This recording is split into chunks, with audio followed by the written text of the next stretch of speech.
لو ما تعرفش ربنا سبحانه وتعالى هيعمل لك ايه لو انت بس صمت يوم عاشوراء، فخليني اقول لك. وسؤال برضو مهم انت عاوز تعرف اجابته، هل لازم يعني تصوم يوم تسوعة اللي هو اليوم اللي قبل يوم عاشوراء، ولا ما صمتوش ايه اللي هيحصل؟ يعني خليني اقول لك. اولا كده اللي ربنا سبحانه وتعالى هيعمله لك لو انت بس صمت يوم عاشوراء اللي هو يوم الثلاث اللي جاي ده، شفت انت كل الذنوب اللي انت عملتها السنه اللي فاتت دي كلها، لو صمت يوم عاشوراء بقى ربنا سبحانه وتعالى هيغفرها لك كلها مهما كانت حرفيا قد ايه. هو ده اللي بيقوله سيدنا محمد صلى الله عليه وسلم في الحديث: وصيام يوم عاشوراء احتسب على الله ان يكفر السنه التي قبلها. طيب السؤال المهم اللي انت عاوز تعرف اجابته، هل انت لازم تصوم يوم تسوعة اللي هو اليوم اللي قبل يوم عاشوراء اللي هو يوم الاثنين؟ ما هو يوم التسوعة هو يوم الاثنين، ويوم عاشوراء هو يوم الثلاث. هل ده لازم تصوم يوم التسوعة ده؟ ولو ما صمتش يوم تسوعة وصمت يوم عاشوراء وبس، ربنا سبحانه وتعالى هيديك اجر وثواب وحسنات صيام يوم عاشوراء وهيكفر عنك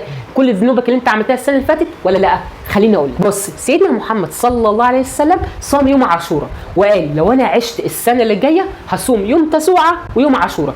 فاحسن حاجه تعملها هو انك انت تصوم يوم تسوعة ويوم عاشوراء. طيب لو مش هتعرف او مش هتقدر تصوم يوم تسوعة وعاوز تصوم يوم عاشوراء بس اللي هو يوم الثلاث ده، عادي جدا تصوم يوم عاشوراء وربنا سبحانه وتعالى باذن الله هيكفر عنك كل الذنوب اللي انت عملتها ويغفر لك كل الذنوب اللي انت عملتها السنه اللي فاتت دي كلها. وعدني بالله عليك انك انت مش هتضيع يوم زي ده، يعني تصوم ربنا سبحانه وتعالى عارض عليك عرض تصوم اقل من يوم قصاد ان ربنا سبحانه وتعالى يكفر عنك ويغفر لك كل الذنوب اللي انت عملتها سنه كامله. وكمان بصراحه كده احنا بعد يوم عرفه ابتدينا نرجع بقى نعمل ذنوب يعني ونعمل حاجات حرام، فيعني يوم زي ده بجد ما تضيعوش ابدا من ايديك. وعدني بجد انك انت هتصوم يوم عاشوراء، قول وعد، اعتبر انك انت قلت. اوعى تنسى ان سيدنا محمد صلى الله عليه وسلم بيقول الدال على الخير كفاعله، فخليك سبب ان حد تاني يشوف الفيديو ده، وطبعا ليك الاجر والثواب عند ربنا.